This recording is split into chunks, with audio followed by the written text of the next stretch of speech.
Hello and welcome to Husky Talk. I am your host, the best podcast host in the universe, Steve Cully, and I would like to thank our sponsors at Procyon Partners. Procyon Partners specializes in employee benefits, wealth management, and retirement planning. President Sean Rabinowitz is a proud supporter of Husky Talk, and he's going to get me a Tesla when I make my first million. I would also like to thank one of our newest sponsors, Green Street Trust International. They work with you on asset protection and strategic tax planning to reduce your taxes. To schedule a free strategy session, that I believe you contact calendly.com/Green Street Trust to get a free strategy session, and they will reduce your taxes significantly or put together a tax plan. And finally, our newest sponsor, Peter Finch and the Finch Firm, the Finch Law Firm. If you were seriously injured in an accident, if you feel your rights have been violated or otherwise need any other services, in a pinch, call Finch. And his website is thefinchfirm.com /hashtag top, because he's the best. And with me today, a very special guest, all the way from Japan. I didn't even know we had anyone in Japan. So I am honored that he is taking the time to come on with us for Husky Talk. Former UConn quarterback, Mr. David Pindell. David, welcome. Hey, appreciate you. Thanks for having me. How are you? I am fantastic now that we got you on. So quick story. I played in a league that's now defunct. It was called NFL Europe. And we had probably 6 Japanese players, because NFL Europe is made up of the Americans that the NFL teams would send over and national players from other countries. And they had to put all the Japanese guys on the same team because they were the only ones who could communicate with each other. So I hung out with them quite a bit. I had no idea what we were saying to each other, but I always used to go out with them. They were so much fun, and they loved American football. They loved it. And I know that we've been over there a few times to do camps to try to teach them how to play American football. And I think it's really picking up in the country, right? Would you say? Yeah, ever since I've been here, and like compared to where they started at, about 20, 30 years ago, the league has definitely grown and it's bringing more awareness each and every year. The more and more, big time players that come over here, definitely, bring a lot of awareness to football in Japan. Do they have like a similar rule where you can only have a certain amount of Americans on a team? Yeah, every league, Yeah. every team's allowed 4 foreigners. Yep. Okay, so it's similar to NFL Europe. And how many seasons have you been over there? This is my 3rd season. I came here in Awesome. 2022, and yeah, now I'm going on year 3 here. That's so good to hear. So I was reading about you. You're from the DMV area, obviously Maryland. Uh, did you grow up always, did you play football from an early age on, like youth, 7th, 8th, 7, 8 year old, 9 year old, or did you play a little bit later? No, so I actually started playing football. My first year playing was my sophomore year of high school. Oh my God, really? That's incredible. Were you an athlete at the earlier ages? Did you play different sports? Because you're obviously an athlete. I would say I was pretty athletic. We didn't play any sports growing up. My mom didn't let us because of Okay. our religion. We grew up Oh, okay. Pentecostal, so it really affected us. Playing on like Saturdays, Friday nights, Saturdays couldn't play. But until I got to Right. high school, so that's why we couldn't Oh play my when we were younger. God. So Yeah. you never had an opportunity, you never played youth sports, you never played like junior high, anything like that. Nope. So wow, that's incredible. That's a very religious family. Mm, And spirituality is definitely important, and spirituality has saved my life on several occasions. I can agree with you there. mm. Um, how did they convince you your sophomore year to or how did they convince mom to allow you to play? So what it was is, when you play, I think it was like Pop Warner football. Their games are on like Saturdays, every like Correct. Saturday afternoons. And for our religion, it's like the Sabbath, which is Friday night to Saturday, sundown. Yes. So in high school, when we had the opportunity to do the tryout stuff, they said, JV plays on Thursdays and like Friday before the sun goes down. So I was like, hey, this is an opportunity for me to play. I told my mom, showed her the paperwork, and she was like, She yeah, we play signed on up. Thursdays, Yeah. and that's how I was able to play. Is it if you don't mind me asking, is it Judaism? Is that your Uh, religion? Pen- Pentecostal Christian, what that is. Pentecostal Christian. Okay. I didn't know that this okay. I knew of Pentecostal. I didn't know that the Sabbath started Friday, Saturday, and Sunday. I didn't know it was like that much. Yeah, it's Friday So night it's to Saturday evening for oh us. Yep. wow. Wow. I Yep. did I had no idea it was like Mhm. that. So that must have been difficult for several players, several other Mhm. kids in town who weren't able to compete in youth sports. Mhm. Okay, so that makes your story even more incredible. Mhm. So I mean, had you picked up a football and just like played in the backyard with your friends growing up? Yeah, my brother, like growing up, we used to always like throwing the ball in the parking lot. We used to like Yeah. throwing the ball back and forth to each other, throwing far. But and then a lot of people in the neighborhood seeing us playing stuff, like our neighborhood friends stuff, we playing around and throwing the ball. They always say, "Yeah, you guys need to get on the team." And we always try to, tell them like, "Hey, our mom, try to talk to our mom, try to persuade our Yeah, mom." it's And not my decision. exactly, and my mom she just real strict about like, no, they're not playing. As long as you guys play Friday night, Saturday, they can't play. So there's nothing Yep. we can do about it. That's the reply now is that's above my pay grade. That Yep, decision's above exactly. my pay grade. Yep, Exactly. exactly. So you were able to come in as a sophomore, and did they put you on JV? Because like, I mean, I played football from 9 years old up, and I Mhm, still, wasn't very good. Still took me a mhm. while to learn the game. So I can't imagine having to start my career as a sophomore, Yeah, and especially the quarterback position, if you were playing quarterback or any of the skill positions, which mhm. require so much timing and so much extra work to develop that chemistry between other players. Yeah, Did you play JV early on? Is that where you started? yeah. So I played Okay. JV, and then like midway through the season, the coach brought me up to varsity. So you got brought up. Wow. Yep. That's even more impressive. Was hmm I mean, did you pick up the game pretty fast? Uh, Or I was would there a say steep curve? it was more like after that first year on JV, um, everything just felt so fast. Playing quarterback on TV, it looks easy. Then when you actually do it Yeah, for the first it's time, yeah. it's like I don't even want to do this. Like after the season was over, we had like our exit meetings, and Yes. I made my mind up like, yeah, I don't want to play football no more. This is not for me. And then my coach had, he talked me into, coming back. He said, during the exit meeting, you got a lot of potential. You're very athletic. You're fast. You have a really good arm. And you just need some work. You just need some, some coaching and some Yeah, help, you were raw. understanding it more. And I was like, okay, he believed in me. So I was just like, you know what? I'll come back. I'll do it again.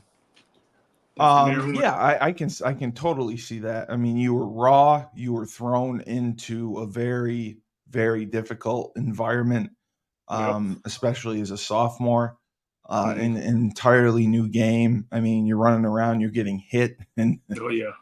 did you? So you wouldn't say that you fell in love with the game as a sophomore? Absolutely not. Absolutely. not. No. So, I, they obviously must have worked with you. And did you go to any camps like from your sophomore summer going into your junior fall season? No, I've never been to a camp like in my whole football playing career. Oh my God, really? So my high school coach, all we did like after school, I didn't play any other sports. I used to just attend all the workouts, like, go to all the weight room trainings. And after we did our workouts, me and my coach, he used to bring me in one on one, like 30 minutes after every session. And he just break down football to me basics by basics, like, hey, this is, cover three, cover four. This is quick game. This is your Oh, footwork for this. So me and him just worked, those 3 seasons and on the off season, just day by day, just, building, teaching me small stuff to help me, better my game over the years. so you would watch film with him and he would go over the film, like Yeah. one high safety, two high safety, Yeah, and exactly. okay, now you see two high safety and one of them rolling down, so you can recognize cover three, you can Mm, recognize where the blitz is coming from, you yeah. recognize cover two, you recognize quarters coverage, all that stuff. So he Yeah. actually sat down with you and taught you all that stuff. Well, I would say he taught me more of like the very, very basic The very fundamentals, like basic. 3-step drop, quick game stuff, more on the offensive side, not necessarily defense side. Just teach me like take a 3-step drop, how to take a 3-step drop, what it looks like, how to throw the ball on the line and stuff like that, how to get the ball out quick. Because like I had no, mechanical, Yeah. anything. I just came in, just knew how to throw the ball far, and I was really fast. Yeah. So he had to Were, really like. were you under center? No, we stayed in the gun. Okay, so you stayed in the gun. Yeah. And the mechanics behind, okay, if you're throwing 3-step out of the gun, is it more just catch and throw, or do you actually take like a 1-step drop and throw? So the stuff that you do under center on the 3-step out of the gun is just catch and throw, rock and throw 1 step, and then That's the what I 3-step figured. out the gun. The 3-step out the gun is what you would normally take from out on the center, a 5-step. So like your deep outs, your Yeah. curls, your like Yeah. bang gates, things like that. Okay. Okay. Yeah. So that's amazing. So you immediately went to work, Hmm. and as you learned the game Yeah. and as you worked out with the team, you must have gotten better. And Oh yeah. is that kind of when you started to develop more of a love for the game and Yeah. enjoying I mean, football? I I won't say I didn't. I fell in love with football until more like my senior year at UConn at college. But going into high school, like those 3 years, as I got better over the years, I looked at it more as like my senior year. I started getting recruited by like Division I schools, so I just looked at it as opportunity for me to see my potential take me. If I'm getting Yeah, recruited by the best schools in my third yeah, year, let's just see where I can go with this. And that's kind of how I was looking at it at yeah, first. yeah, yeah. You're right, because having that gift, Mm-hmm. being a talented quarterback, that gives you opportunities and opens doors for you that otherwise you would not have Yeah. if you weren't a talented athlete. So I can completely understand that. Mm-hmm. What kind of offense did you guys run? High school, we just ran like a regular spread, 2x2. Used to go True spread. sometimes go three by Tempo. one, 2x2. Basic, real basic. No huddle. And was he tempo? Did he try to go get you guys going fast? Yeah, we try to go Yeah. up tempo, try to wear the defense out. Okay. So you're obviously you didn't go to camps, so you worked all summer, all Hmm. spring, all winter with your coach. Yeah, Would you say that he was maybe a guiding force, kind of like a mentor to you, to teach you the game, and then someone that you relied upon and looked up to? yeah, absolutely. Yeah, my high school coach, and then there was another coach that I met. My sophomore year, I was dating a girl, and her dad was a coach from. He was actually a coach from our rival school. So once I met her, she introduced me to him, and then to this day on, that's the guy I train with when I go home. There, his name's Chris, and yeah, he's a good guy. He coaches. He still coaches to this day. And he's another guy that's more like a mentor to me that Okay. just I work with when I go home. In the weight room, off season, all that stuff, chalk talk, everything. And quarterback's finicky, man. Quarterback is such a difficult position to play. Mm-hmm. I coached college ball for 10 years. Mm-hmm. I coached at Holy Cross. And Okay. I always felt on every single play, our quarterback had to make a read or a decision. Yeah. And I just thought mentally like that was too much to put on him every single play. I'm like, can't we just have a play where we can just hand it off? Doesn't have to read anything. Doesn't have to read anyone. Doesn't have Yeah. to RPO it. Like, let's just give him a break. Let him hand it off. Take some pressure off him because literally we're reading every single run play. We're reading different people. Yeah. And then you obviously have the pass game where if you're going quick game, it's a pre-snap read and you got to decide which side you're going to. And if it's a 5-step, a lot of teams try to do full field reads. Others will do half field reads, and Mhm. they'll have like a zone side and a man side Yeah. to the route combination, so you'll have somewhere to go with the ball. And Mhm. like you said, there's so much that goes into it mentally that I think is draining, and then you physically have to step up and play. Mhm. How would you say that you did your junior season? High school. Yeah. Yeah, so I got better each year. I just took a big jump. So my sophomore year was the first year, just like I got introduced to what football felt like, what it was Yeah. like. It was just like I was terrible, but I got the experience. Then my next I year, don't think you you were know, terrible if they brought you up on varsity, midway well, through. our high school team was very terrible, and our varsity quarterback's terrible. So they just see Oh. me as more like at least David can start getting experience. Because our high school was known for being a terrible team to my senior year. So like I Okay. said, each year, like the first year, sophomore year, I think we went 1-9. Second year, Right. we went 4-6. And then my senior year, we went undefeated. And that's when I, broke all the records in Maryland. I was like Howard County Holy player, Maryland crap. player.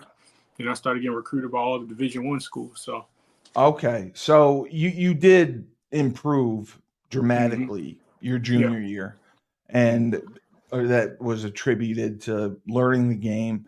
You Yeah. worked on your mechanics. You built a hmm rapport probably with your team. And hmm would you classify yourself as a leader? Did you have leadership qualities? Did you try to take charge, or were you more of a lead by example type of player as opposed to like a vocal in your face leader like you see? Yeah, I think more people would classify me more as like always been a leader, just Yeah. a lead by example type of guy. I'm not the type of guy just go run my mouth. And Yeah, yeah, I think people respect you more when they see you do it, and they they see do. that you're consistent at doing what you do. Yeah. Yeah, yeah. The people that talk the talk, they do way too much talking, Yeah. and a lot of the times they don't back it up. hmm So you must have done pretty well your junior year. You improved to 4-6, Yeah. um, and that must have been when you started to get recruited. hmm Were high school like I know the DMV is a hotbed for recruiting, hmm but I know that you said your school traditionally was not very good. Yeah. Were coaches still coming in and out to see kids regularly in the off season, or did you put together film and that's what brought them in? You think, Uh, or your I have coach no helped? idea. I think No, probably it was my coach because like I was new to the recruiting. I had no yeah, intentions on playing college ball. I just decided to play because it was something I wanted to do in high school. And my right. senior year, my coach brought me out of the classroom one day. He was like, "Hey, coach from Tennessee wanted to talk to you." Next week, it was coach from Auburn, then coach from Buffalo, then Maryland, and that's when I started, doing research. And my coach was Wow. telling me, these are big time schools and stuff. And then from there on, it's like, wow, okay, this is Jesus. yeah, So, okay, so you didn't get a ton after your junior year. So yeah, you it was were kind all. of a late bloomer. You were getting recruited during the fall of your senior year, obviously because you were going undefeated, and Mhm. obviously because you put together some good stuff on film. Yeah. What would you say kind of made that senior year magical that had you guys go undefeated and you put it all together and just had an amazing run? I think the biggest thing was that it was me and like three, four other dudes, my two receivers and that one big lineman that we were all the same age as sophomores, and they brought us all up coach brought us all up, that sophomore year. So we had the experience from sophomore year, junior year, and senior year on varsity playing together. So each year we got the experience, and in the off season we just worked together. And, each year we all stay in the weight room, getting bigger, stronger, faster, building that chemistry in the off season. And it's just like we kind of, just felt like a big brotherhood by senior year. And it's just like it translated to the field, so easily. Like all my statistics, I had good numbers my senior year, and I think if you watch the film, I wasn't throwing like some, tight window pass. Nothing. I was just throwing fade balls, and that's because I trusted my receivers. They both 6'1". Go I up and just make throw plays. them jump balls, Yeah. and they just made me look good. We had that trust. So You know what though? That's smart. That's mm-hmm. smart because you're playing to the strengths of your receivers. You got big receivers, you don't need tight windows. Yep. All you have to do, throw it up, give them a chance to make a play. As long as Absolutely. you give them a chance to make a play, you're doing your job. The back shoulder fades and the tight windows and all that, those are for, the smaller receivers that have trouble creating space and can't go up and get it. If you have guys that can, absolutely do that. So, were you also a threat as a runner? Did you run as much? I ran a little bit, but I wouldn't say I was like a crazy threat like I was when I got to UConn. But I ran a little. I think I probably had like 9, 10 rushing touchdowns my senior year, all from probably 10-yard line in going in. But it was all passing. I think I threw 25, 30 touchdowns my senior year. I was like a legit passer. Yeah. Your running game, was it built off of like zone read stuff, or did you run like power? Like, what would you say your running game was? I think we probably had like one inside zone play. It was just regular inside zone. You just read the defensive end, and then a lot of my the rest of them were like naked boots, and if nobody's open, I just take it. But You would take it. It wasn't really no design quarterback runs. Right. Yeah.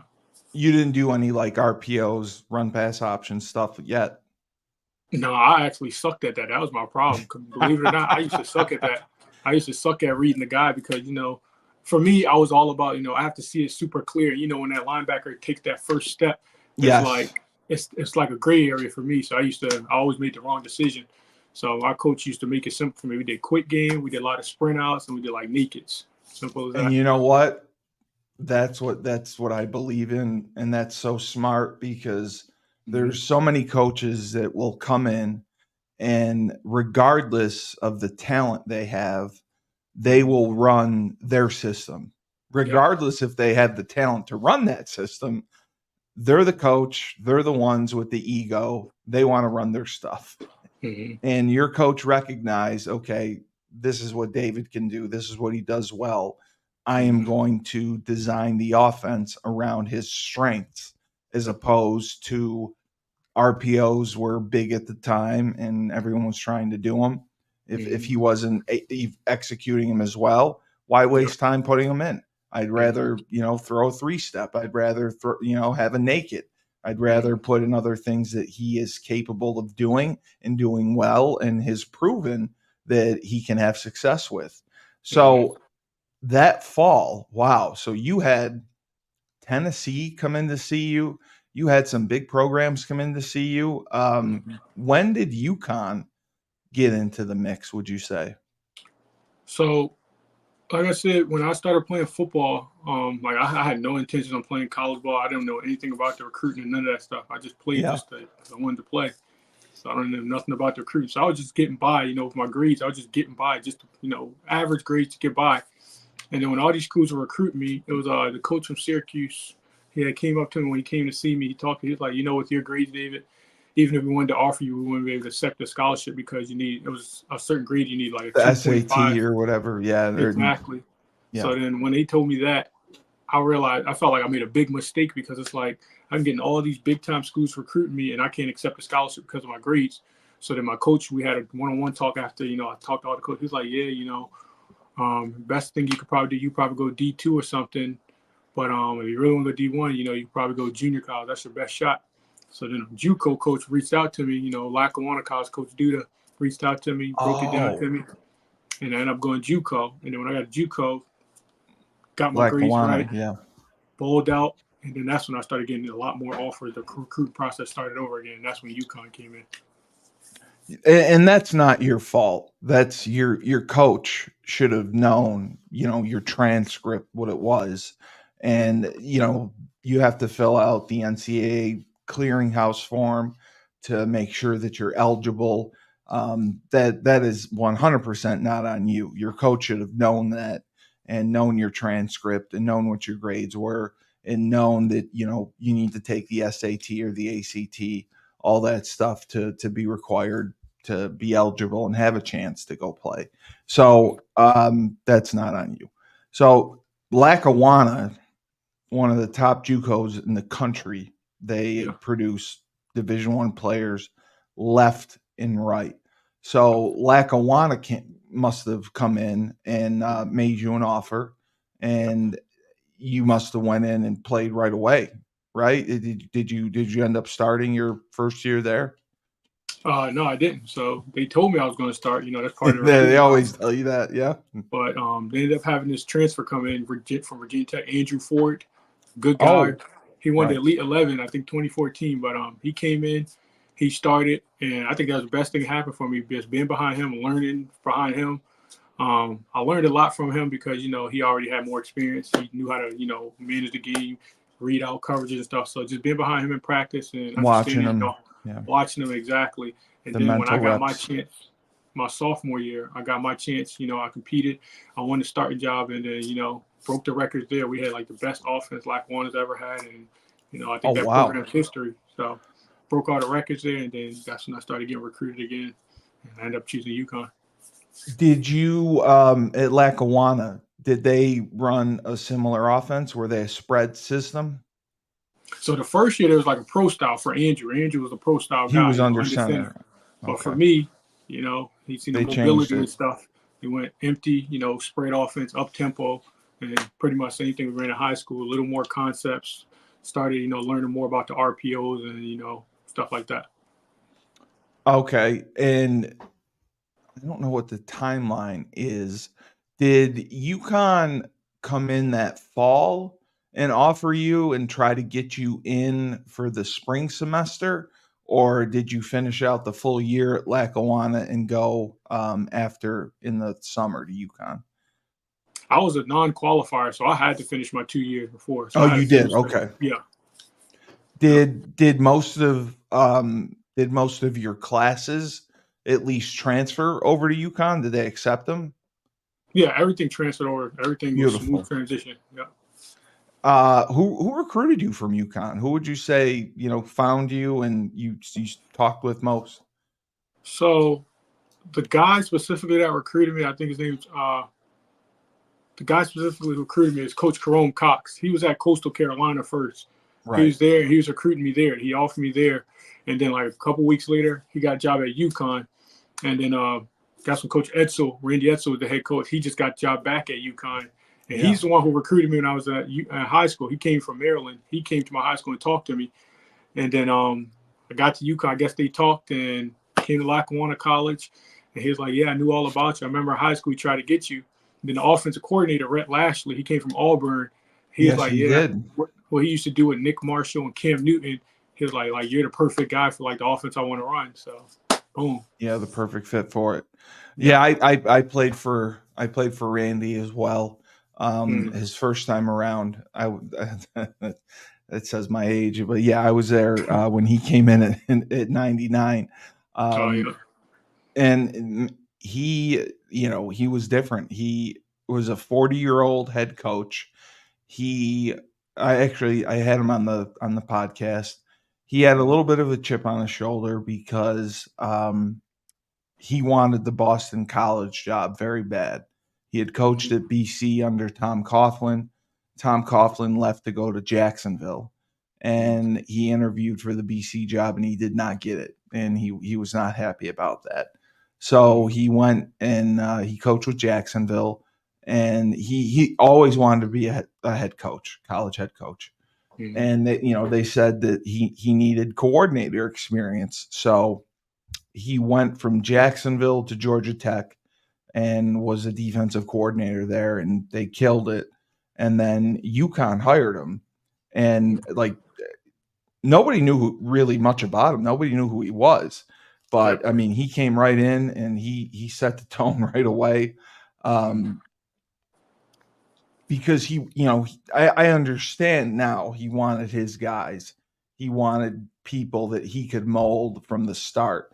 He didn't want guys who had already been there in another system and have to change their way of thinking or have to change the way they practiced or the way they played.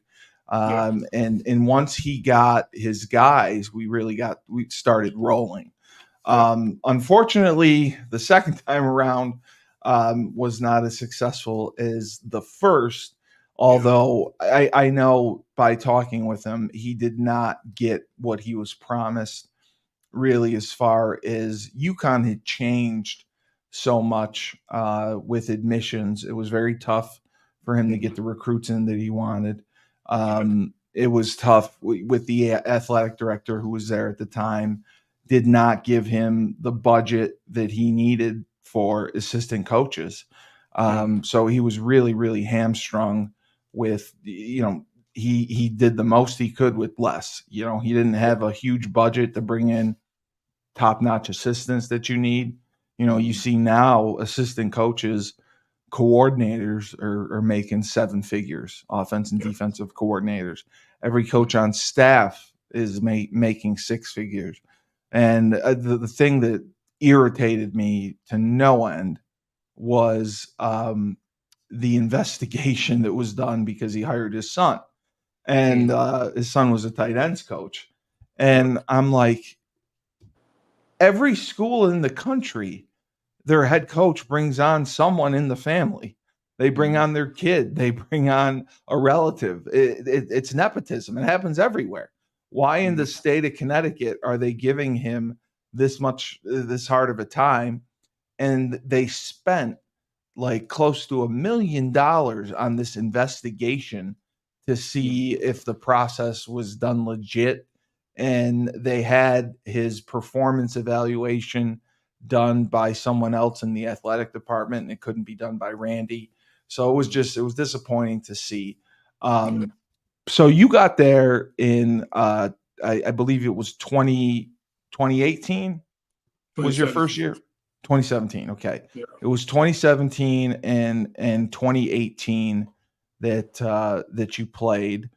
And, I saw that you got some time in 2017. And it must have been an adjustment. I mean, you went from sophomore year, never playing, you pick things up, and then sophomore year, junior year, big improvement. Junior year, senior year, huge improvement, 10-0, 30 touchdown passes.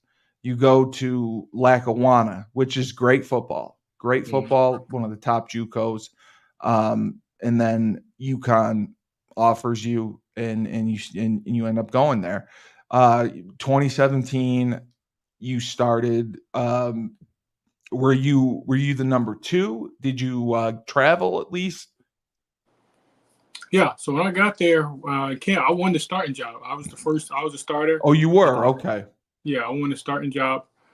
First game was against Holy Cross, and yes, like you said, everything was like big switch. Like everything, I was there. Faster. Everything was just much faster. I just played horrible, and by I think second quarter or second half, coach, he benched me, put Brian in. Brian, he came in, saved the day.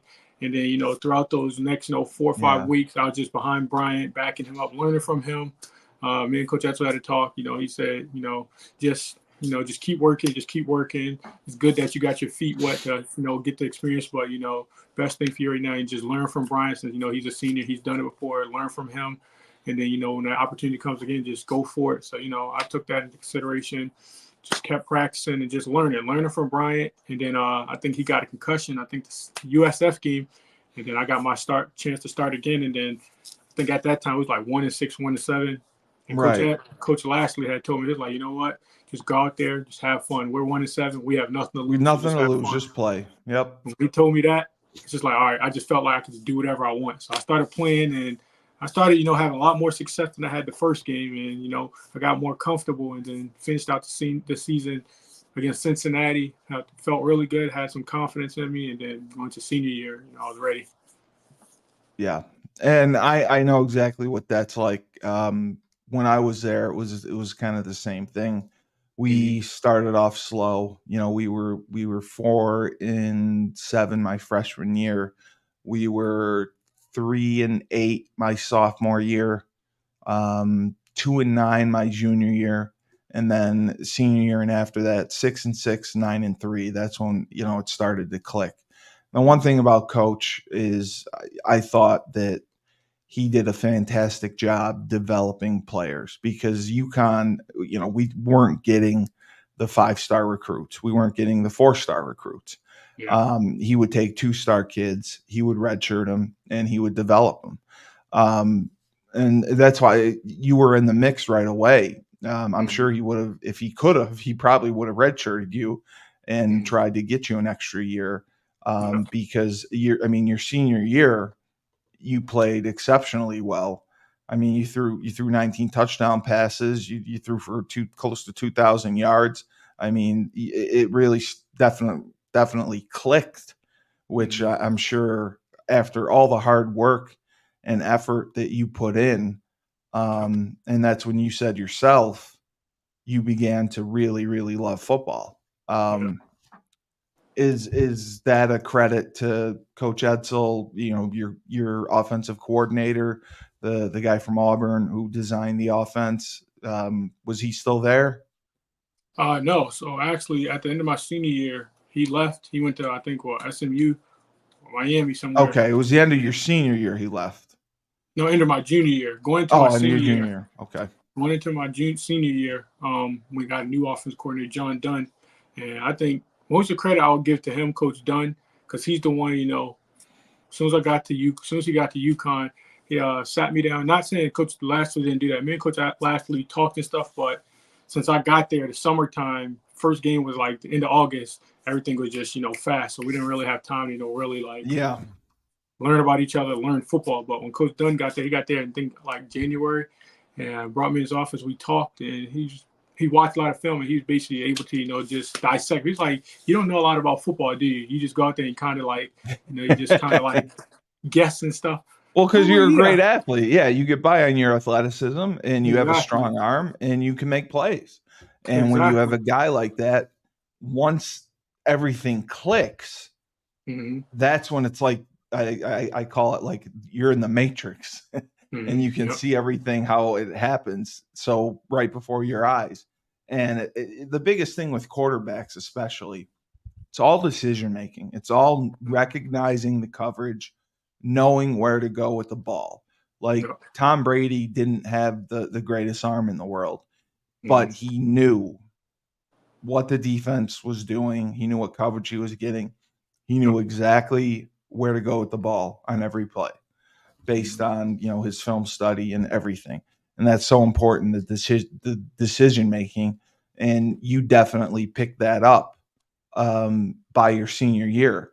Yep. And that's just such an incredible story of how never playing growing up, thrown into the fire your sophomore year, and you put it together your senior year, Mm-hmm. and going to JUCO, and then coming to UConn, and in 2018, and having the year that you did have Mm-hmm. was outstanding. I know, unfortunately, the team did not perform as well as we had hoped. But again, like I said, it's not really. I never put that on coach. I like I said, he was hamstrung with getting kids in, and especially um, with the budget with assistant coaches. The good assistants that he had, he couldn't keep. They got better offers, and he didn't get what he was promised. And I did feel bad that he was let go in 2021, because I think he should be coaching right now. And I text him every day. I text him. I'm like, you gotta get out there. He loves his life right now because his son is coaching at Stanford, and I know he's so proud of him. Yep. And he golfs with Tom Coughlin every Wednesday morning. Mm-hmm. So he's enjoying life. I mean, he, for so many years from 99 to 2019. I mean, that's a long run. That's a long run to have as a coach. And you personally, you would say you got along with him, and you would say he believed in you, and he was a good mentor to you. And his biggest thing was always preparing us for life. He wanted to Mhm. make sure we were prepared for life because nobody hits harder than life. Mhm. Would Yeah, you say exactly. would you say that you got along okay with him? Yeah, I had a great relationship with Coach Setzel. Good. I'm a person that like I have no problem following directions, do what you're supposed to do, and I think that's why Yes. you get a lot of negative stuff about Yeah. you when you get Coach Setzel. A lot of people say negative things about him, and I Yeah. think they think I have the same view. I'm like, no, I actually like Coach Setzel because everything is follow directions, do what you're supposed to do, take Yep. accountability, simple stuff like that. It's like if you can't if you don't have that common sense to do that stuff, then of course you're not going to view him as a good person stuff because you want to Yeah. change things your way. So I was perfectly fine with him. I liked him. He recruited me, gave me an opportunity. I made mistakes and stuff. He got on me, and then a couple seconds later, he told me, you're better than that. Fix it and go from there. Simple. It's the same thing he did with me. I drove him up a wall. I probably took years off his life. Mm-hmm. Um, because I was starting as a sophomore, and it was rough. It was rough, Mm-hmm. and but he appreciated. He was hard on me as well, but I think he appreciated that I never gave in and gave up and continued to work and ended up being a productive player and 3 year starter for him. So after the season, did you have aspirations to play professionally? Oh yeah, I didn't think that was a reality thing until like Yeah, after my senior year. Offensive coordinator brought me in the office like 2 weeks after the Temple game. He was like, "Yeah, so I'm already getting a lot of calls about you. A lot of teams interested in you, and they're probably gonna want you to change positions." As soon as he told me that, my heart just started pounding. Like I might be going to the NFL. So that's when I was like, "Okay, this is for real." So yeah, did that's when you I like. did you start talking with any agents at all? Uh, I didn't know anything. Like I said, I didn't know nothing Yeah, you about didn't this know. process. So first dude that reached out to me on Instagram, his name was Dave Schuman. He was telling me, he's from Connecticut. He went to UConn or something like that, and he had a good That's relationship my with the guy. coach and Yeah, stuff. So I ended up signing with him, and that's how you went with Schuman. Okay, all right. yeah, that's the Um, first guy. Schuman's actually my partner in this podcast thing. Okay. He has a YouTube channel Yep. that has 1 million subscribers, and Mm-hmm. I actually interviewed him for Husky Talk, and we got along very well. Yep. And I just had asked him, I was like, could you help me out and show my content on your channel because that'll get more eyes on it? And he was Yep. like, yeah, no problem. So it's funny. I'm going to tell him this. We've been working together for the last few months. Mm-hmm. We do a show, Husky Huddle, where we talk about the current team, and it's been going great. And we recently signed with an agency that's going to try to market our content and get us some bigger sponsors.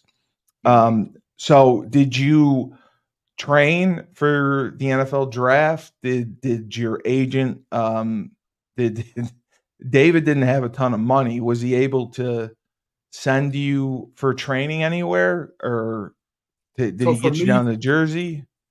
I just had to finish that last semester, that spring semester, out to Right. graduate. So Correct. I just decided to train at UConn, like with the facility Yeah. with the strength coach there.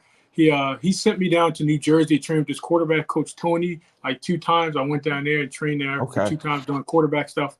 But I mostly did all my training at UConn. That way I can finish out and get my degree. Yeah. I mean, he had a small agency. It was him and one other guy, Yeah, and he was an agent for I think 10 years or so. yeah, He also pioneered like the 1 day recruiting football camps. That's what he did. So yeah. that's funny. I can't wait to tell him that I had you on the show. Mhm. So was he able to get you into any mini camps? Was he able to get you signed? Yeah, well, I got into mini camp. He got me to Tampa Bay. I went to Tampa Bay. They brought me in as Okay. like a receiver, and then after that, I ended up going to. I went to Minnesota first. I went to Minnesota first as a like running back, punt returner, and then I went to Tampa Bay as a receiver, punt returner, and yeah, It must have been difficult to yeah, very learn another difficult. position at that point. Yeah, I mean, you're a exactly. great athlete, but I mean, playing receiver, catching punts, returning kicks, that's a whole different ball game. So that Yeah, must have been a exactly. difficult transition. Mm-hmm. So how long did you stick it out for that year and just, try to catch on somewhere and, Uh, go to workouts? so after the training camps, well, the mini camp, they invited me to the mini camps, and they let me Yep. go. Yep. They let me go, and that's when I was like, yeah, I don't want to do this anymore. Like Yeah. playing a different position, I strictly want to do quarterbacks. Whatever I do Yeah. after this, just quarterback. Yeah. So I haven't, and then I talked to Dave like one time after that, and then I haven't heard from him then. But I'll tell them. so then Yeah. after that, that was probably the last time I heard from him, and then I ended up started posting my stuff on social media and stuff, and then a dude from CFL reached out to me.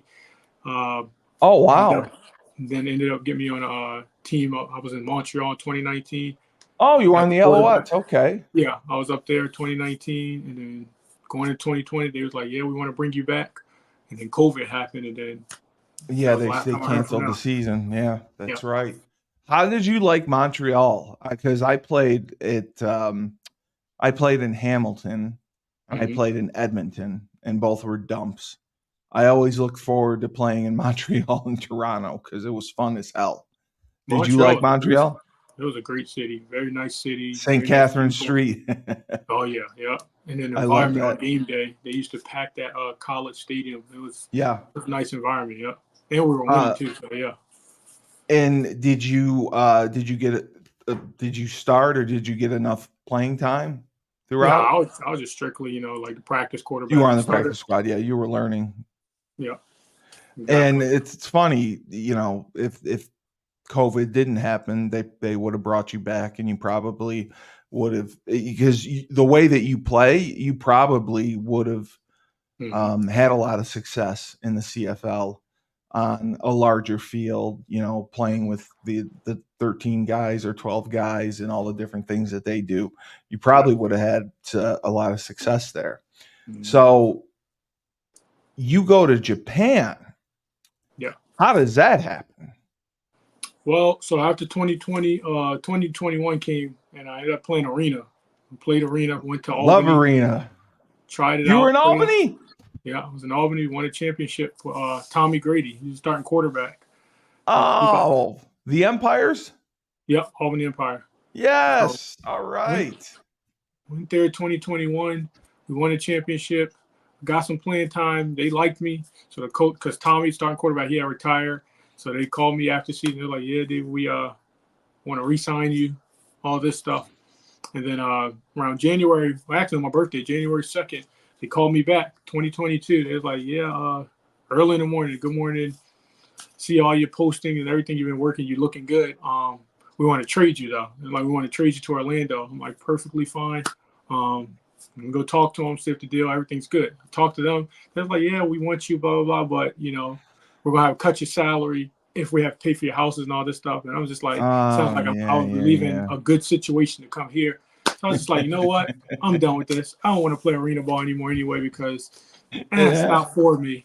So I just started Yeah. posting my stuff on social media, trying to market myself. And then Yourself. Yeah, that's yeah. awesome. So then my guy that I train with that's playing out here now, a team reached out to him. They said, "Hey, can you get us on the call with David? We're really interested in him." I got on the call with him, and I thought it was a joke for a second, but I was like, "It's a legit football league out here."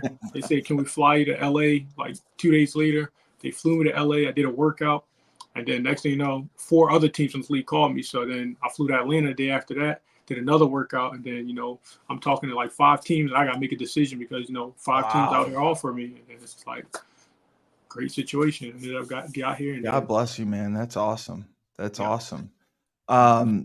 And so you've played quarterback out there. Yeah. When does the season actually run? Is it a fall sport out there? Yeah, it's regular football season. Okay. So it starts camp is August, first game September. We're in the season right now. So you're in the season right now. Okay. Yeah, so How regular how are season. you guys doing? We won our first two games. We lost one game, so 2-1 You're right two now. and one. Good. Yeah, we got another game this week. We should win, and then we got one more game, and then we got playoffs and go And from there. and you're happy. I mean, Yeah, you're happy absolutely. there. You like the Yeah. Japanese culture. You like the players. Um. I Yeah. mean, it's different, obviously. I mean, I don't I know like how. playing football. I just like playing Yeah, football here because it's regular American football.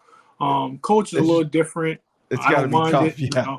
I just follow directions and do what they do. But Are I they prefer able to being there. communicate with you? Yeah, they speak a little English, and I've been able to pick up the Japanese. So our You picked it up. communication is Okay. probably the least of the problem. Yeah. Okay. Okay. Okay. And do you intend on staying there for a few more years if you can? Well, I signed Or would you like to come back or yeah. If there's an opportunity where team in the states call me, then sure, I definitely like to come back. But if not, it's a great situation out here, great contract. They gave me a 4-year extension after the first year, so Oh, wow. uh, Okay. it just shows they like me out here. They fly my family out here every year, and they pay well Do also. So do you have an agent currently? no, Okay. yeah, All right. So what I am going to do, um, my former agent is outstanding, mm-hmm, and I would love to put you in touch with him. His mm-hmm, name is John Pace, and the mm-hmm, company that he's involved with now is 3XL Sports. He's got a lot of guys in the NFL. He's got guys in Canada. I would love to put you in touch with him mm-hmm, because I've seen some of your film, and I definitely think with some of the quarterbacks that I've seen in the NFL playing right now, there's no reason that you couldn't be playing here. mm-hmm. So I would love to help you out if I can with that, and if I know that if he would take you on, he would definitely be able to get you a position here. So if you're interested in speaking with him, I have no idea how the cell phones work there, but I Mm-hmm. would have him give you a call. I would have him give you a call, and you could talk with him and see what you think. Yeah, absolutely. I love that. All right. Well, listen, amazing story. I gotta Mm-hmm, say, this was not what I expected. This is just an incredible story, um, from beginning to end. From your sophomore year on, all the different places that you have been, and you know you're a chill guy, you're calm, you're confident, you don't complain, you just do your work. And I admire that. And you lead by example, you don't run your mouth, and you let your playing do your talking for you. And the film that I've seen on you is excellent. You can make some throws that are incredible. You can throw it on a dime and stick it in there. You throw beautiful, beautiful fade. So I think you have all the qualities that teams look for, and you're still a young guy, man. You're still a mm-hmm. young guy. You got your whole life ahead of you. You got your whole career ahead of you, regardless of where it ends up being. But I would hedge my bets that you will have another opportunity here in the States. I really do. But does it work like that with can he just call you on a cell phone? Is that how it works? Yeah, if he has my number, he can call me. Like Okay. my phone Okay. got service. Sometimes the network out here goes down, but you just got to call me a couple of times, or at least send me a text, and I can call you, and then it'll get through. Okay. And Yeah. it's probably like Wi-Fi calling, right? Is that how you do it or? I'm playing my full bill, so for me, Oh, it's okay. regular. All right. Yeah. All right. So I will let him know that.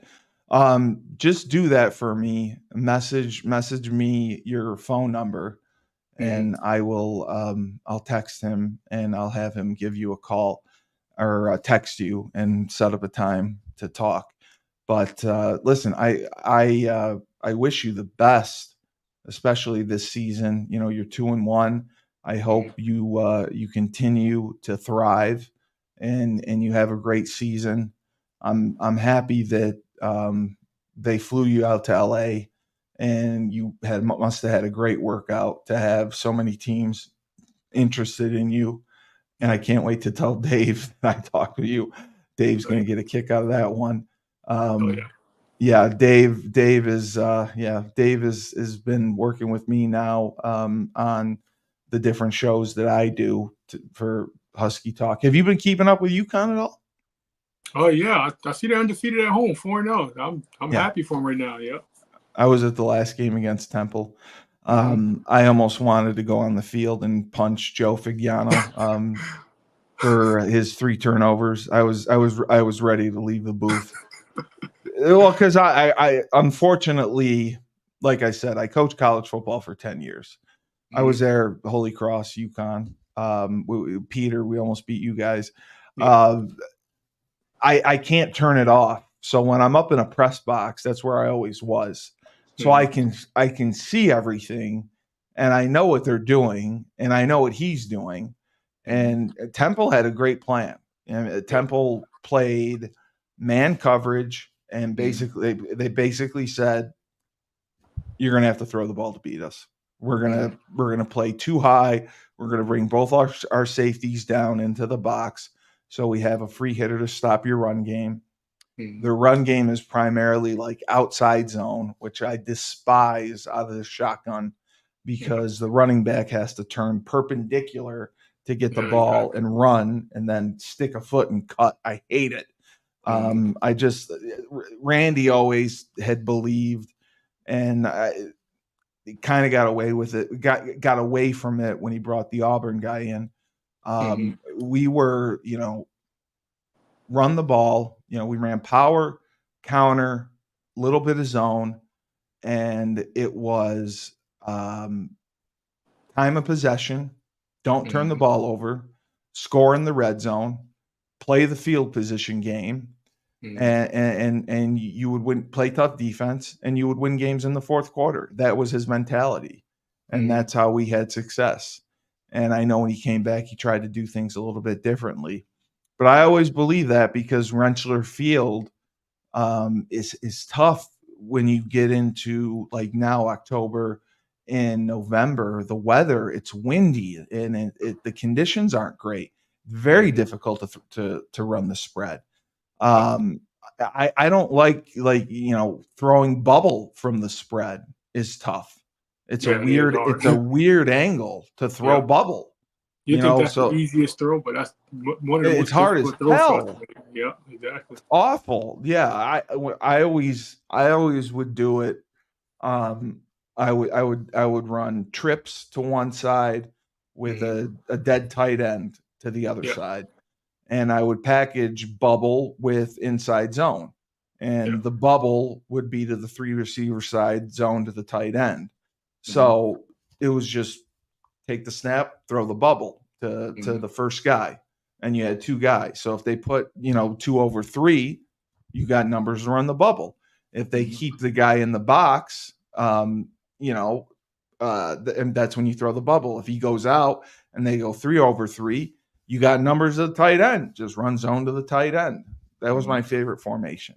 So, but definitely message me your number, and I will talk with John and make sure that he gives you a call. Again, I have to mention our sponsors at Procyon Partners. Sean Rabinowitz, he's going to get me a Tesla. They are one of the top 50 fastest growing companies in the country. Green Street Trust International.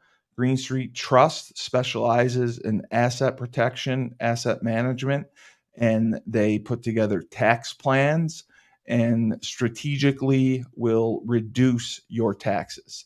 To schedule a free strategy session with them today, and Renell Jump, nicest guy in the world, go go to calendly.com/Green Street Trust. And finally, our newest sponsor is Peter Finch in the Finch Law Firm. Peter Finch played with him. If you have been injured in an accident, feel your rights have been violated, and they offer a number of services. His tagline, in a pinch, call Finch. And his website, which I love, is thefinchfirm.com/#top because he's the best. So again, David Pindell, former quarterback at UConn, now tearing it up in Japan. Thank you so much for being on Husky Talk. We appreciate you being on our program, and I will definitely put this up today. And I will tag you. All I ask, I put it up on Instagram, Facebook, and LinkedIn. I don't know if you're on LinkedIn or not, but whatever you can do, if you can, I just ask that you repost it or share it, and then tag your circle, your network of people, because that helps spread the word. And I would love to get more people that you played with from your class, because I've been getting the older generations, but I want to get more of the newer generations, from 2017, 2018, 2019 on. So any of your teammates that you speak to, please tell them I'd love to have them on. Please tell them you didn't have a miserable experience. It was kind of fun, and we'll go from there. But thank you again for coming on. Yeah, no problem. Appreciate you for reaching out. Appreciate you having me on here. And, Greg Smoot for mitigating it. Yeah, being the mediator. No 4, David Pindell, former quarterback at UConn, and now in the Orient. I don't know if that's China or Japan, but he's in Japan, and he is a starting quarterback on a 2-1 team and doing very well. We wish him all the best. I am Steve Cully, the best podcast host in the universe. Remember, when life gives you lemons, don't make lemonade. Take 2 oranges, throw them back at life.